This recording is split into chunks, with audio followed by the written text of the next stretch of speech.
17장 11절에서 19절 말씀 같이 보겠습니다.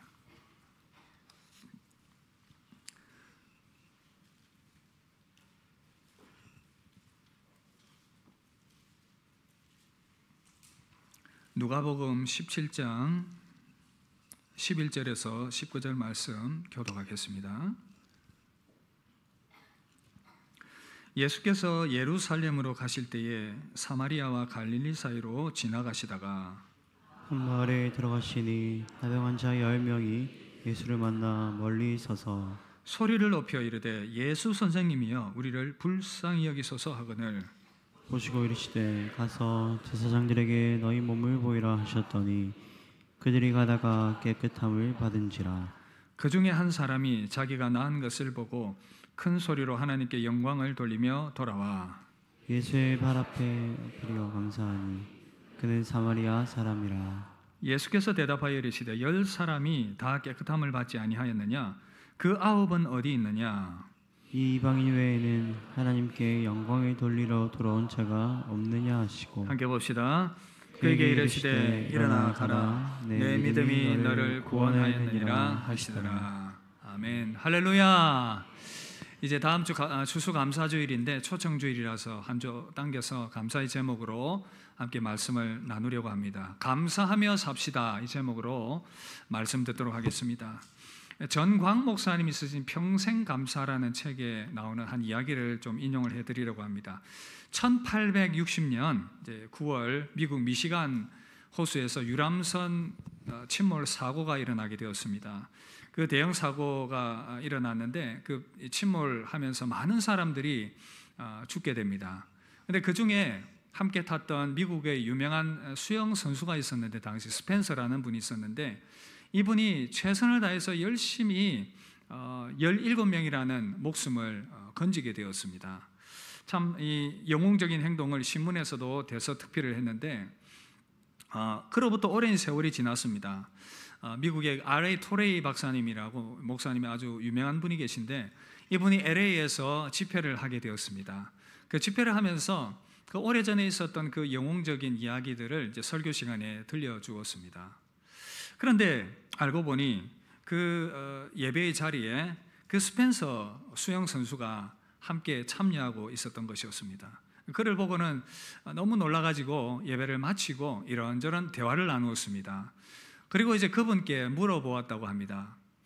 17명 건진받은 사람 중에 혹시 감사를 표현한 사람이 있습니까? 그랬더니 그 스펜서가 그렇게 얘기를 하더라면 한 명이 있었습니다. 어린 소녀였는데 이 아이가 어려서부터 그것에 감사해서 어른이 되기까지 계속해서 그때가 되면 이제 조그만 선물을 보내오고 있습니다. 그런 이야기를 하는 것이었습니다. 17명 중에 한 명. 그래도 감사를 표현했으니까 다행인데 참 우리 인간의 사람의 마음이 이 감사를 표현하는 데 인색하지 않은가 그런 생각을 해보게 되는 것입니다. 오늘 말씀해 보니까 비슷한 이야기가 나오고 있지요. 예수님께서 어느 날 이제 예루살렘을 향해 가시게 되는 그런 행로 가운데 사마리아와 이 갈릴리 사이를 지나가고 있을 때에 이 나병 환자들을 만나게 되었습니다. 이들을 직접 가까이서 만난 것은 아니고 이들은 이제 나병이 걸리게 되면 당시의 이 법으로는 아주 심각한 병이었기 때문에 일반인들과 가족과 함께 생활할 수가 없었습니다. 이제 격리되어서 생활을 하고 있었고 그 병을 이제 고대에는 치료할 수 있는 방법이 없기 때문에 아주 저주받은 병으로 그렇게 여겼던 것이죠. 그래서 이제 그들이 모여서 혹 바깥에 나갈 일이 있거나 그러면 이제 손으로 이제 입을 가리고는 부정하다 머리를 풀어헤치면서 가까이 오지 말라고 이제 병이 옮으니까 부정하다고 소리를 치면서 이제 길을 가야만 했었습니다. 이런 비참한 삶을 살아가고 있던 이 나병 환자들에게 예수님의 소식이 들렸죠. 치료받을 수 있는 가능성의 그 소식을 듣게 되었습니다. 예수님이 지나가시는 것을 보고는 희망을 가지고 이들이 예수님을 향해서 소리를 쳤습니다. 예수 선생님이여 우리를 불쌍히 여기소서. 이 말을 듣고 예수님은 그들을 바라보면서 불쌍히 여기시면서 그렇게 그들에게 말합니다. 가서 제사장에게 너희 몸을 보이라. 왜 이런 말씀을 하셨냐 하면 나병에서 나음받은 것을 확인하는 그 절차가 바로 제사장에게 몸을 보이는 것이었습니다. 그래서 예수님께서는 이제 이들이 치료받을 것이라고 하는 것을 아시고 제사장에게 보낸 것이었죠. 근데 놀라운 것은 이들이 제사장을 향해 가다가 그 길 노중에서 치료를 받게 되었습니다. 놀라운 기적이 일어난 것이었죠. 얼마나 기뻤겠습니까? 너무너무 기뻐서 소리를 쳤습니다. 이야, 이제 깨끗함을 받았다. 병에서 나음 받았다. 그리고는 이제 각자의 길로 다 떠나가 버렸습니다. 그런데 그 중에 단 한 사람만 예수님께, 하나님께 영광 돌리면서 예수님께 나와서 발 아래 엎드려서 예수님께 감사를 표현합니다. 예수님 감사합니다. 고쳐주셔서 감사합니다. 그렇게 고백을 했던 것입니다. 그런데 예수님께서 이 모습을 보시고 그 한 사람의 감사의 고백은 참 귀하지만 물었습니다. 아니 10명이 고침받았는데 9명은 어디 가고 한 사람밖에 없느냐? 다른 9명은 어디로 갔느냐? 주님이 그렇게 말씀을 하셨던 것입니다. 여러분, 우리가 참 감사를 잊고 사는 시대, 뭐 그런 속담도 있지 않습니까? 물에 빠진 사람 건져놨더니만 보따리 내놔라고 한다고. 감사는커녕 오히려 그 감사의 은혜를 악으로 갚는 그런 어처구니 없는 경우도 있는 것입니다. 그래서 디모데후서 3장에 보면 말세의 징조에 대해서 여러 가지를 이야기하면서 감사하지 아니하며 그로 말미암아 인생들 가운데 고통이 찾아온다, 그렇게 말씀하고 있습니다. 우리가 이 감사의 절기를 보냅니다. 우리는 성도로서 마땅히 하나님께 그리고 사람들에게 감사할 줄 아는 그런 사람들이 되면 좋겠습니다. 오늘 이 감사에 대해서 좀 말씀을 드리려고 합니다. 두 가지 질문을 가지고 오늘 말씀을 좀 풀어가려고 하는데, 먼저 첫 번째 질문은 어떤 사람이 감사할 수 있는가? 그런가 하면 두 번째는 감사는 어떤 결과를 가져오는가? 어떤 사람이 감사하는가? 감사는 어떤 결과를 가져오는가? 이 두 가지 질문을 가지고 감사에 대해서 말씀을 좀 함께 듣도록 하겠습니다. 먼저 첫 번째 질문입니다. 어떤 사람이 감사할 수 있습니까? 바로 은혜를 아는 자가 감사할 줄 압니다. 은혜를 아는 자, 은혜를 아는 자가 감사할 줄 압니다. 은혜를 모르는 자는 은혜를 은혜로 알지 못하고 당연한 것으로 알고 있습니다. 9명의 이 남받은 이 나병 환자들이 감사하지 않는 이유가 여기에 있습니다. 당연히 어쩌다 보니 나았겠지. 병을 고침받는 순간 그런 생각을 하지 않았겠습니까? 우리의 상상력이겠지만 어떻게 낫게 되었을까? 감사하지 않으니 우리가 생각해 볼 수 있습니다. 공기가 좋아서 나았겠지. 나을 때가 되어서 나았겠지. 나는 원래 건강했었는데 이렇게 건강해진 거 당연한 거 아닌가? 원래대로 내가 돌아간 것이거든. 건강하게 되고 보니 이전에 병들었던 데가 생각이 나지 않습니다. 그러다 보니 굳이 감사할 마음이 일어나지 않는 것이죠. 이런 사람들은 이렇게 병이 나왔다 하더라도 이 9명의 나병 환자들은 일상으로 돌아가서도 감사할 줄 모르는 사람들일 것입니다. 이 일상을 두고 생각할 것입니다. 이전에 내가 이렇게 살아왔었다.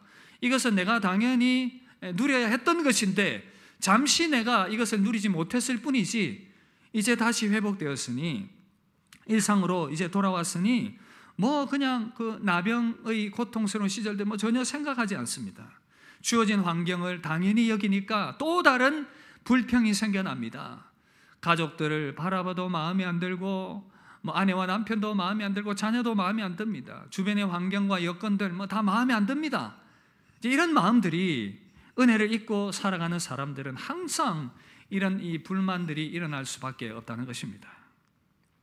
당연한 것으로 여기기 때문에.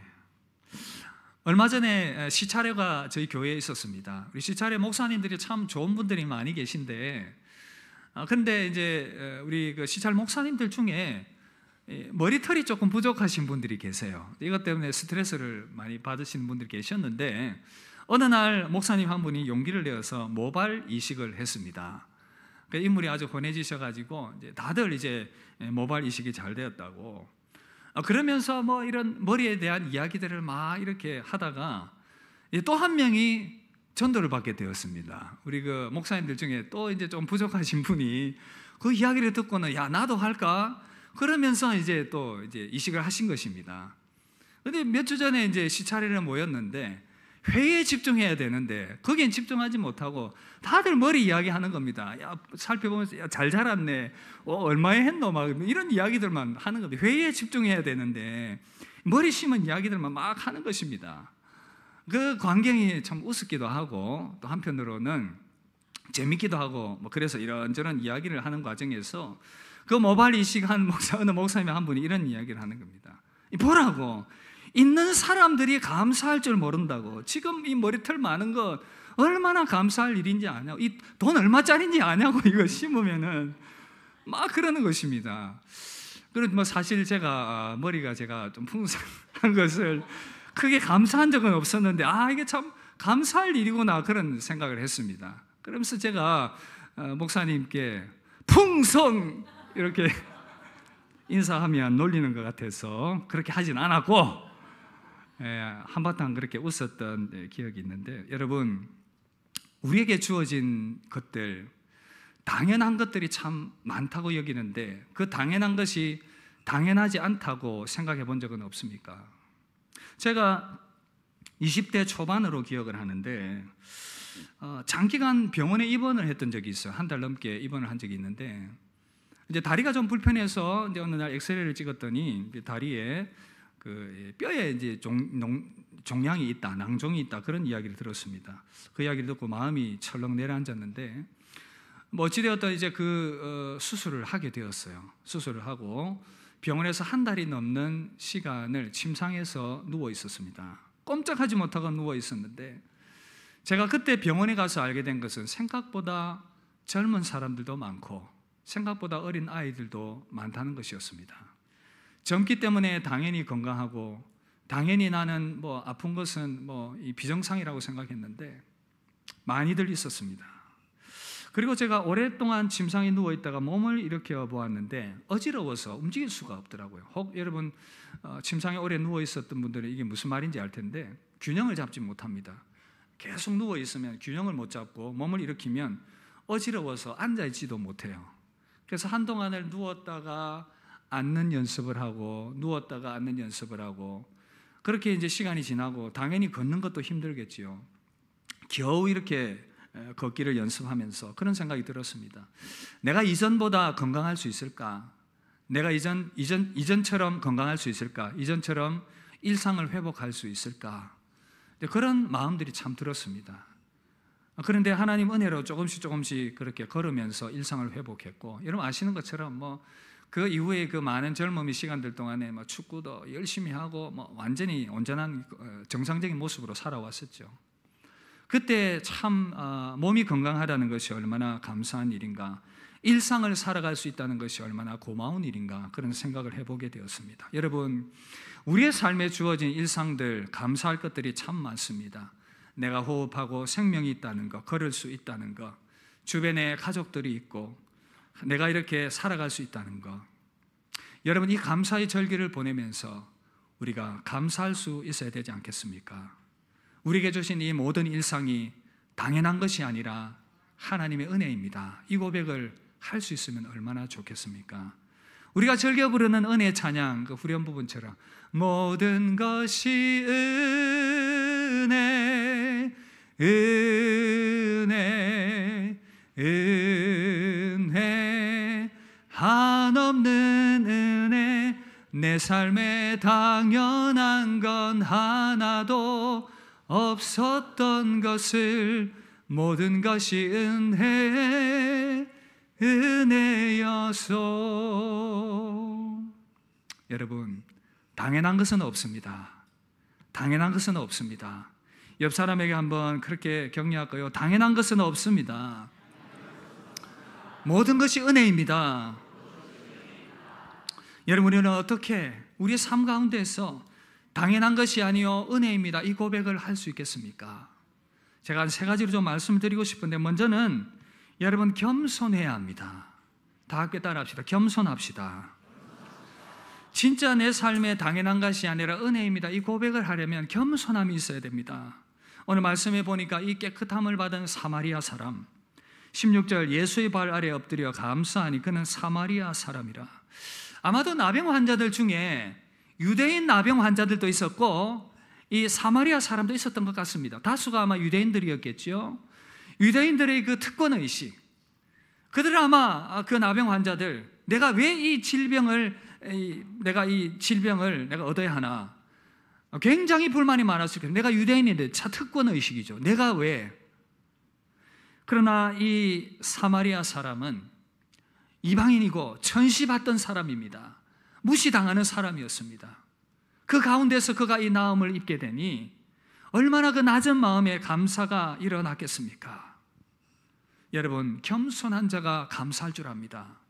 쿠바의 시인이자 독립운동가인 호세 마르티라는 분이 이런 얘기를 했습니다.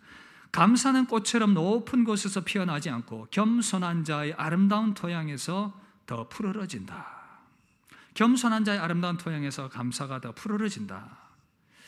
여러분, 우리가 낮은 눈으로 주변을 바라보면 감사할 것들이 참 많습니다. 겸손함으로 세상을 바라보면 작은 것에도 감사할 수 있습니다. 세상에 감사할 것들이 가득 찼습니다. 오늘 여러분들이 밥을 먹으면서도 그 쌀을 보면서, 밥을 보면서 참 이 농사를 지은 농부가 감사하구나, 이 농부 때문에 내가 이 밥을 먹게 되는구나. 그리고 또 생각합니다. 이 농부에게 햇볕을 주시고 물을 주셔서 이렇게 쌀이 잘 자라게 해주셔서 밥을 먹게 해주신 하나님 참 감사합니다. 낮은 마음을 가지면 우리가 감사할 수 있습니다. 여러분, 이 감사의 절기에 겸손의 마음을 가질 수 있기를 주 이름으로 축복합니다. 겸손해야 감사할 수 있습니다. 그런가 하면 이 굳은 마음을 부드럽게 해야 합니다. 이 두 번째인데, 굳은 마음으로는 절대 감사할 수가 없습니다. 감사를 모르는 마음은 이 굳은 마음이고 강팍해진 이 마음입니다. 돌처럼 딱딱해진 이 마음은 절대 감사가 싹틀 수가 없습니다. 말씀을 받아도 그 마음에 감동이 없고요, 이 무감각한 상태는 아무것도 받아들일 수 없고 아무것도 싹 틔울 수가 없습니다. 여러분, 왜 마음이 굳어지겠습니까? 이 마음의 상처 때문에 아니겠습니까? 치유받지 못한 이 마음의 상처와 원망과 인생의 그런 여러 가지 뜻대로 되지 않은 일들과 이루어지지 못한 꿈들과 사람들과의 관계 가운데서 받은 그 상처와 아픔들, 그런 것들이 우리 마음을 딱딱하게 만들면 우리는 감사할 줄 모르는 사람으로 변해버리는 것입니다. 오늘 예배 자리에 나오면서 그런 굳어진 마음으로 감사와 전혀 상관없는 그러한 모습으로 이 자리에 앉아 계신 분은 없는지 모르겠습니다. 사랑하는 여러분, 여러분들의 마음을 부드럽게 하실 수 있기를 바랍니다. 하나님의 영이 도우시면 가능할 것입니다. 에스겔 36장 26절 우리 함께 읽을까요? 또 새 영을 너희 속에 두고 새 마음을 너에게 주되 너희 육신에서 굳은 마음을 제거하고 부드러운 마음을 줄 것이며.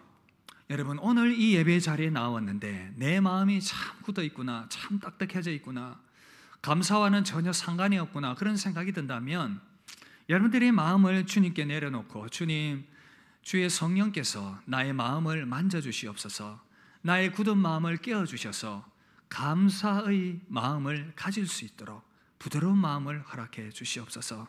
그렇게 소원하며 기도할 때 하나님께서 여러분들의 마음을 만지실 줄 믿습니다. 부드러운 마음으로 이 감사의 절기에 감사를 표현할 줄 아는 여러분 되시기를 주의 이름으로 축복합니다. 그런가 하면 세 번째 하나 더 생각할 것은, 우리가 감사, 은혜로 알고 감사할 수 있기 위해서는 의도적으로 감사를 기억해야 합니다. 함께 따라합시다. 감사를 기억합시다. 하나님께서 이스라엘 백성들에게 감사의 절기를 말씀해 주셨습니다. 맥추절과 유월절과 수장절, 이런 모든 절기들은 곡식들을 거둬들이고 하나님께 감사하는 이 곡식 추수의 절기와 연결이 되어 있습니다. 이렇게 절기를 지키면서 감사하라고 한 이유가 무엇인지 아시죠? 우리는 망각하기 쉬운 존재입니다. 잊어버리기 쉽단 말입니다. 그래서 교회도 정기적으로 봄, 여름철에는 맥추 감사주일로 지키게 되고, 가을에는 추수 감사제를 지키면서 하나님께서 우리 인생 가운데 베풀어 주신 것을 감사하는 그러한 절기로 지키면서 우리는 하나님께 감사를 기억하며 감사를 드리게 되는 것입니다. 여러분, 잊기 쉬운 우리의 이 기억력, 다시 한번 하나님께 이 절기를 통해서 감사드리며 영광 돌려드릴 수 있게 되기를 주의 이름으로 축복합니다. 여러분, 우리가 은혜를 알고 감사할 줄 아는 여러분 되실 수 있기를 바랍니다. 그런가 하면 우리 두 번째로 생각해 볼 것은, 우리가 지금까지 어떤 사람이 감사할 수 있는가? 은혜를 아는 사람이 감사할 수 있다, 그렇게 말씀드렸습니다. 은혜를 알고 감사할 줄 알기 위해서는 우리가 겸손해야 된다, 부드러운 마음을 가져야 된다, 우리가 이 감사를 기억하자, 그런 말씀을 드렸고, 이제 두 번째 질문은 이것입니다. 감사를 하게 될 때에 우리 인생에 어떤 결과가 나타나는가? 감사의 결과입니다. 감사하게 될 때에 어떤 결과가 나타나겠습니까? 바로 감사는 우리를 바른 신앙의 길로 이끈다는 사실입니다.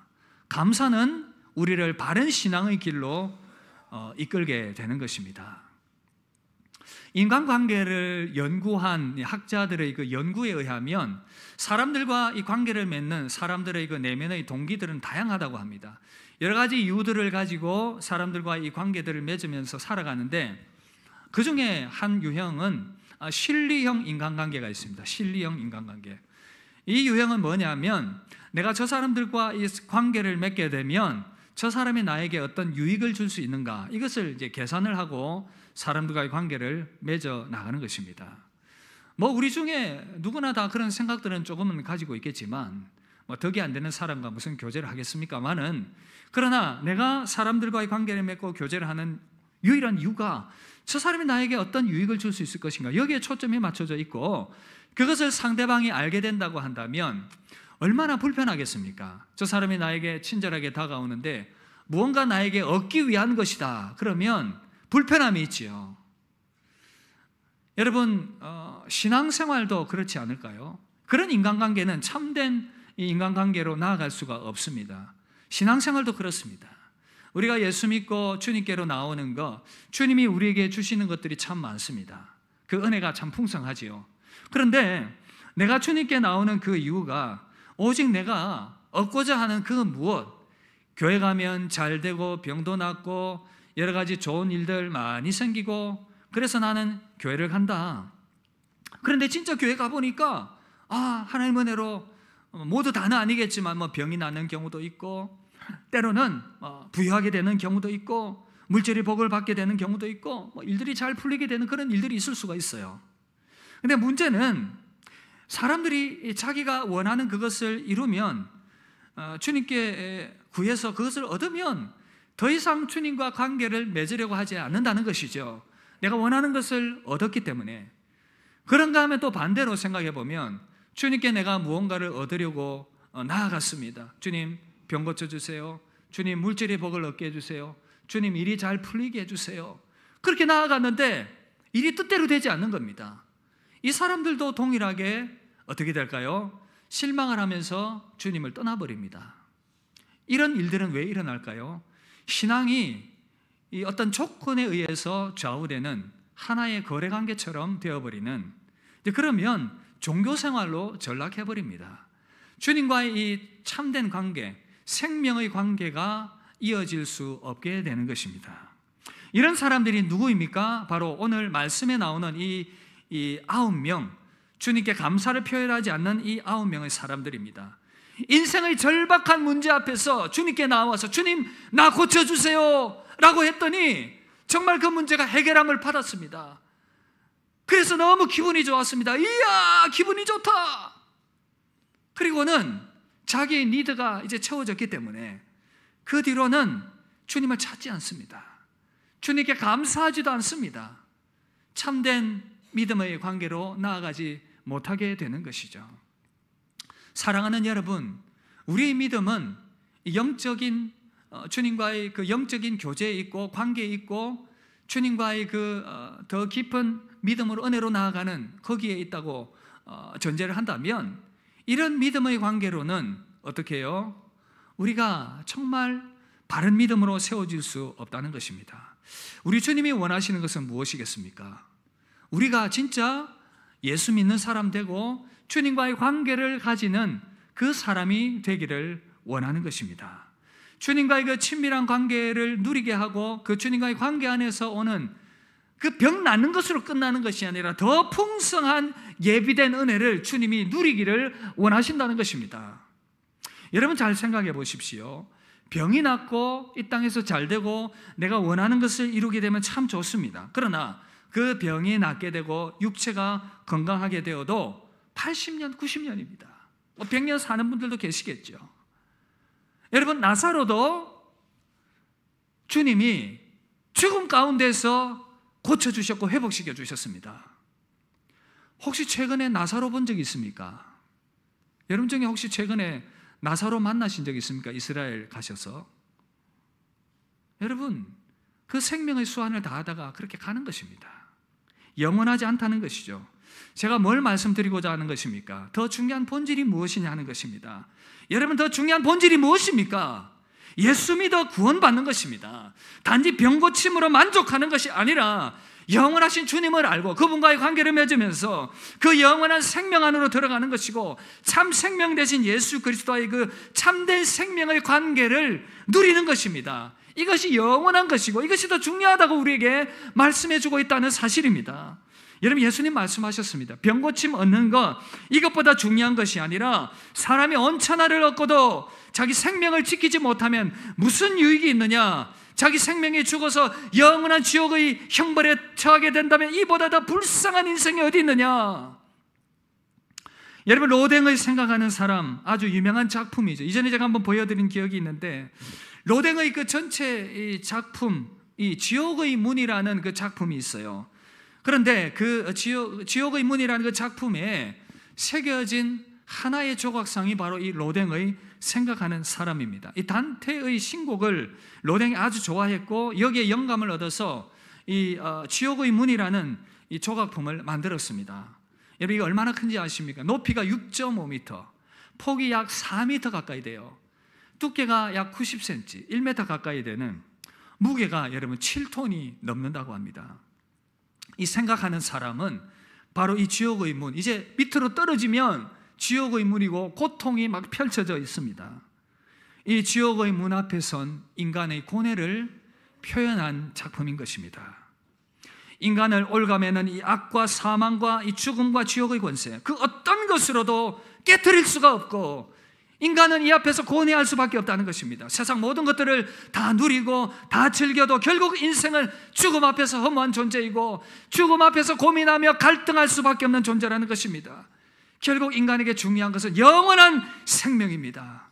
사단과 죽음과 지옥의 권세에서 벗어나서 영원한 생명을 얻는 것입니다. 모든 사람들이 마지막 심판 때에 하나님의 심판대 앞에 서게 될 것입니다.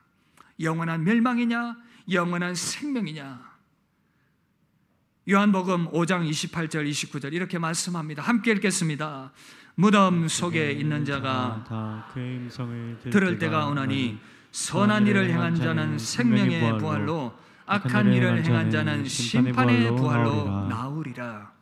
생명의 주인이신 예수님께서 분명하게 말씀하셨습니다.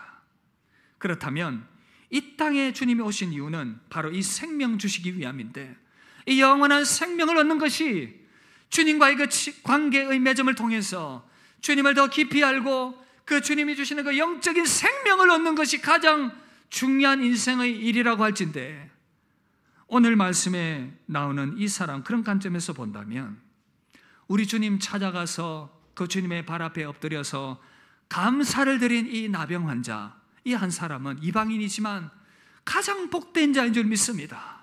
가장 복을 받은 자입니다. 그의 육신이 고침받았을 뿐 아니라 주님이 뭐라고 말씀하셨습니까? 구원의 선물을 받았습니다.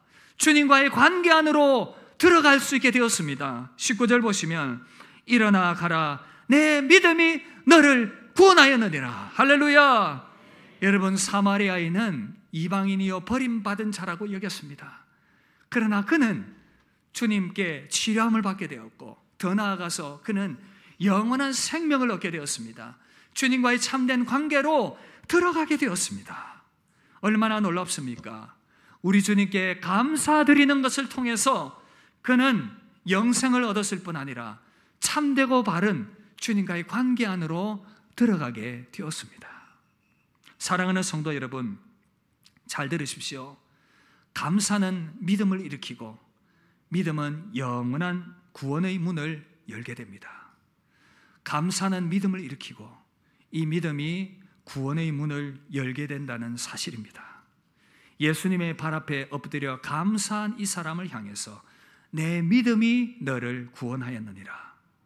이 사람의 감사가 믿음의 문을 열었고 그 믿음이 구원의 길로 인도하게 되었다는 것. 믿음의 결국 곧 영혼의 구원을 받음이라고 말씀하셨는데 이 사람의 감사가 믿음을 일으켰고 이 믿음이 영원한 구원과 생명의 길로 인도함 받게 되었다는 사실, 주님과의 참된 관계로 이끌어 주었다는 사실. 여러분, 우리는 이 감사의 절기를 통해서, 감사를 통해서 다시금 그 믿음과 생명의 풍성한 은혜를 열게 되기를 주의 이름으로 축복합니다. 믿음을 시작하는 초신자들은 하나님께 감사함을 통해서 구원의 문을 여시고, 우리 기존 믿은 자들은 더 많은 감사를 통해서 그 믿음의 풍성한 은혜를 누리시고 그 믿음 안에서 우리 주님과의 깊은 관계로 더 나아가며 주님이 주시는 그 풍성한 하늘의 신령한 은혜를 넘치도록 받아 누릴 수 있게 되기를 주의 이름으로 축복합니다. 여러분, 그렇게 감사함을 통해서 주님의 은혜를 누리게 되는 여러분 되시기를 주의 이름으로 축복합니다. 더 나아가서 여러분, 이 바른 감사를 통해서 바른 믿음의 길로 들어서고 이로 말미암아 큰 은혜를 입은 사람들은 감사가 더 깊어지게 됩니다. 더 큰 감사로 나아가게 됩니다. 더 큰 감사가 무엇입니까? 감사할 수 없는 상황 가운데에서도 감사할 수 있는 것, 이것이 바로 더 큰 그 감사로 나아가는 것입니다. 더 높은 감사로 나아가게 되는 것이고, 이를 통해서 하나님께 영광 돌리게 된다는 사실입니다. 소천하신 여의도 순복음교회 조용기 목사님의 이야기인데, 조용기 목사님께서 20대 전도사 시절에 시골교회 부흥회를 인도하러 가시게 되었다고 합니다. 그 교회, 시골교회 한 20여 명 정도 모이는 교회였는데, 그 부흥회를 하던 어느 날 이제 나이가 드신 할머니께서 그 부흥회를 참석을 하시게 된 것이었습니다. 그렇게 계속 오시는 것을 보고 참 마음에 그런 이 감사함이 있었는데, 이분이 이제 불교를 착실하게 믿는 사람이었는데 교회를 나오니까 참 감사했습니다. 그런데 어느 날 이분이 이제 부흥회가 계속 진행되는데 교회를 안 나오시는 것입니다. 걱정이 되었습니다. 왜 교회를 안 나오실까? 근데 이제 부흥회 이제 진행되는 어느 날 두 사람에 의해서, 아들과 며느리에 의해서 이렇게 부축을 받아서 교회를 들어오시는 것입니다. 다리가 이제 골절되신 것입니다.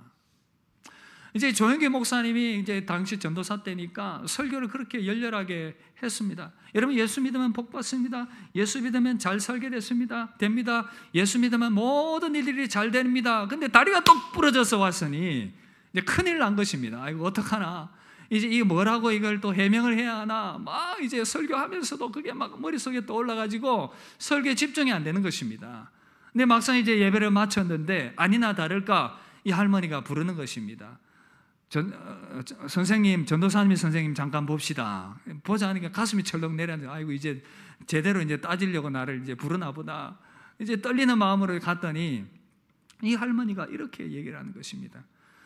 전도사 선생님, 감사합니다. 내가 다리가 부러져서 감사한데 사실은 제가 밭일을 하고 마무리하고 부흥회를 오려고 막 달려오다가 그만 미끄러져서 언덕배기로 밑으로 곤두박질 쳤는데, 아니 내가 이 머리를 다치지 않고 다리가 부러져서 얼마나 감사한지 모르겠습니다. 이렇게 감사를 표현하시는 것이었습니다. 목사님께서 너무 놀라고 감사해서 아이고, 예, 그렇지요. 하나님이 더 은혜 베풀어 주실 것입니다. 이런 감사를 표현하는 것을 보고 또 옆에 같이 따라왔던 이 아들과 며느리까지 같이 예수님을 믿게 된 것이었습니다. 이런 감사의 고백을 통해서 이 아들도 구원받고 며느리도 구원받는 그런 이 놀라운 역사가 일어났다는 것입니다. 여러분, 감사를 표현하는 자, 참된 믿음의 길에 들어선 자들은 이 감사를 표현할 줄 알고 그 감사가 더 깊어지게 될 것입니다. 비록 내 삶에 내 뜻대로 내 원대로 되지 않는 일들이 있다 하더라도 그 가운데서도 그럼에도 불구하고 감사할 수 있는 것, 이유가 무엇입니까? 이제 참된 믿음의 자리에 들어가 보니 주님이 누구이신지를 알게 되는 것입니다. 주님은 좋으신 분이시고 주님은 선하신 분이시고 가장 내가 생각하기에 참 안 좋은 그런 상황 가운데서도 합력하여 선을 이루실 수 있는 분이라는 것을 내가 믿기 때문에 그럼에도 불구하고 주님 감사합니다. 여러분 욥을 아시지 않습니까? 욥이 어느 날 갑자기 모든 것을 다 잃어버렸습니다. 자식도 재산도 명예도 건강도 친구도 아내도 다 떠나고 다 잃어버렸습니다. 다 죽었습니다. 이 비참한 순간 그 가운데서도 욥은 이렇게 고백합니다. 욥기 1장 20절 보시면 내가 모태에서 알몸으로 나왔은즉 또한 알몸이 그리로 돌아가오지라 주신 이도 여호와시요 거두신 이도 여호와시오니 여호와의 이름이 찬송을 받을지니이다. 욥이 생각해 보니 주님, 제가 태어날 때 알몸으로 태어났습니다. 가진 것 아무것도 없었고 주변에 아무도 없었습니다. 이 알몸으로 왔고 그동안에 누렸던 것 참 감사합니다. 그리고 또 내가 이 알몸으로 죽어서 돌아갈 것인데 내가 어떤 더 이상 욕심을 부리겠습니까? 하나님 감사합니다. 덤으로 주신 인생 감사합니다. 그런 고백이었습니다. 여러분 하박국 선지자의 고백은 어떻습니까? 3장 17절 18절을 함께 읽읍시다. 비록 무화과 나무가 무성하지 못하며 포도나무에 열매가 없으며 감람나무에 소출이 없으며 밭에 먹을 것이 없으며 우리의 양이 없으며 외양간에 소가 없을지라도 나는 여호와로 말미암아 즐거워하며 나의 구원의 하나님으로 말미암아 기뻐하리로다. 사랑하는 여러분, 우리의 삶에 너무나도 많은 일들이 일어나고 있습니다. 죄 가운데 뒤틀려버린 세상, 악한 마귀가 여전히 행세하고 있는 이 세상. 그러나 그 가운데서 하나님의 보호하심이 있고 인도하심이 있지만 그럼에도 불구하고 많은 변수들이 일어나고 있는 이 세상입니다. 삶의 환경과 조건만을 생각하면 오늘 이 예배 자리에 나온 여러분들 감사합니다라고 말할 사람이 얼마나 있겠습니까? 우리 중에 우리 모두 대부분은 아마도 환경과 상황만을 생각하면 별로 감사할 것이 없다라고 말할 수 있을 것입니다. 그러나 믿음의 눈을 열고 우리 곰곰이 생각해 봅시다. 그래도 변함없으신 우리 주님의 돌보심과 사랑이 우리와 함께 하셨고 그 사랑이 여전히 우리와 함께하고 있음을 믿는다면 모든 것이 합력하여 선을 이루실 그 하나님을 믿습니다. 그리 아니하실지라도 믿고 감사하며 그래서 우리는 하나님께 감사합니다 고백할 수 있으면 얼마나 좋겠습니까? 시편 50편 23절 감사로 제사를 드리는 자가 나를 영화롭게 하나니. 여러분 이 감사의 절기에 무엇으로 하나님을 영화롭게 해드리겠습니까? 그리 아니하실지라도 우리 하나님께 감사하면서 영광 돌리게 되는 저와 여러분 되시기를 주의 이름으로 축복합니다. 그리고 우리 때와 시기는 알 수 없지만 우리 하나님은 전능하신 하나님, 모든 것들을 그분의 뜻 가운데서 이루어 가시는 하나님, 그렇다면 합력해서 선을 이루실 그 하나님을 믿는다면, 하나님의 선하신 뜻이 이루어짐을 믿는다면 인내하면서 하나님께 모든 것 맡겨드리며 변함없이 우리 하나님께 감사할 수 있기를 바랍니다. 그렇게 감사할 때 하나님께서 우리 남은 인생 책임지고 이끌어 가실 것입니다. 그 감사의 고백을 가지고 우리 믿음으로 승리할 수 있기를 바랍니다. 저를 따라서 우리 입술로 한번 고백합시다. 하나님 감사합니다. 하나님의 선하신 뜻을 믿습니다. 그럼에도 불구하고 감사합니다. 이 감사의 고백을 통해서 더 풍성한 하나님의 은혜와 위로를 누리게 되길 주의 이름으로 축복합니다. 말씀 마무리하려고 합니다. 여러분, 우리가 이 감사의 절기를 보내고 있습니다. 우리는 어떤 성도가 되어야 되겠습니까? 정말 감사를 고백할 수 있는 그런 성도가 되길 바랍니다. 은혜를 알고 감사를 고백할 수 있는 성도. 그 감사의 고백을 통해서 더욱더 우리 믿음이 참 믿음으로 세워지고 바른 믿음으로 세워지고 더 풍성한 주님과의 관계 안으로 들어가게 되는 그런 믿음의 사람 될 수 있기를 바랍니다. 감사를 통해서 하나님께 영광 돌리는 저와 여러분들 되시기를 주의 이름으로 축복합니다. 우리 함께 마음의 고백을 담아서 이 찬양 드리고 우리 함께 합심해서 한번 기도하겠습니다.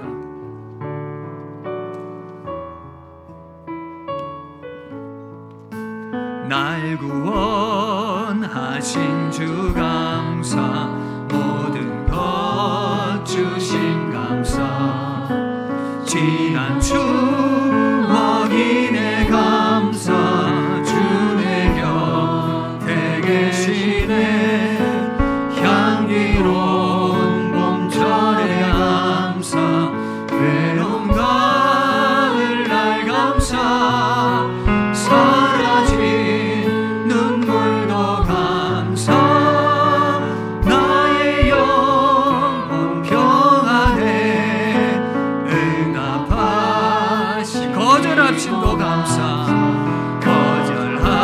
하나님의 선하신 뜻을 믿습니다. 헤쳐나온 풍랑 감사, 모든 것 채우시네 아픔과 기쁨도 감사, 절망 중 위로 감사, 측량 못할 은혜 감사, 크신 사랑 감사해, 길가에 장미꽃 감사, 장미꽃 가시 감사, 따스한 가정 희망 주신 것 감사, 기쁨과 슬픔도 하늘 평안을 감사, 내일의 희망을 감사, 영원토록 감사해. 사랑하는 성도 여러분, 이 감사의 절기에 우리는 얼마나 감사를 느끼며 그 감사를 하나님께 드리고 있습니까? 여러분, 먼저는 우리 일상 가운데 주신 그 하나님의 은혜에 감사하시길 바랍니다. 우리의 삶에 당연한 것은 없습니다. 모든 것들이 다 하나님의 은혜입니다. 우리가 낮은 마음으로, 부드러운 마음으로 주님의 그 은혜를 생각할 때에 참으로 주변에 감사할 것들이 많이 있습니다. 없는 것 생각하지 마시고 주신 것에 감사하면 얼마나 감사할 것들이 많은지요. 우리 시간 하나님, 우리에게 당연한 것이 아니라 하나님 은혜 베풀어 주셔서 감사합니다. 그 고백 가지고 나아갈 수 있기를 바랍니다. 그런가 하면 여러분, 이 감사를 통해서 우리가 더욱더 바른 신앙으로 세워주시기를 바랍니다. 여러분들의 신앙이 그저 주님 나에게 주시면 좋아서 헤헤 웃고 거두어 가시면 슬퍼하고 울고, 물론 우리가 그럴 수 있지만 그러나 거기에 머물러 버리는 신앙이라면 우리는 종교 생활에 가까운 것입니다. 우리 주님은 더 깊은 은혜 가운데 나오길 원하시고 더 깊은 관계 가운데 나오길 원하십니다. 우리 이 땅 가운데 일어나고 있는 많은 일들, 그러나 그 가운데서 하나님께서 우리 믿음을 세워나가시기 위해서 이루어가시는 일들은 우리가 알 수 없기 때문에 경솔하게 작은 일에 일희일비하지 마시고 우리 좀 더 깊은 그러한 믿음으로 주님을 바라볼 수 있기를 바랍니다. 그리하여 우리가 더 감사로 주님께 나아가실 수 있기를 바랍니다. 주님의 선하심을 믿으며 주님의 그 섭리를 믿으며 주님의 그 능력을 믿으며 합력하여 선을 이루실 그 주님을 신뢰하면서, 그럼에도 불구하고 주님 감사합니다. 감사를 통해서 주님께 영광 돌리게 하시고, 감사를 통해서 우리 믿음이 더욱더 풍성하게 하시고, 감사를 통해서 더욱더 주님의 은혜를 아는 그러한 성숙한 믿음으로 우리를 이끌어 주시옵소서. 우리 기도의 제목 가지고 우리 함께 합심하여 기도하며 나아가도록 하겠습니다. 기도하겠습니다.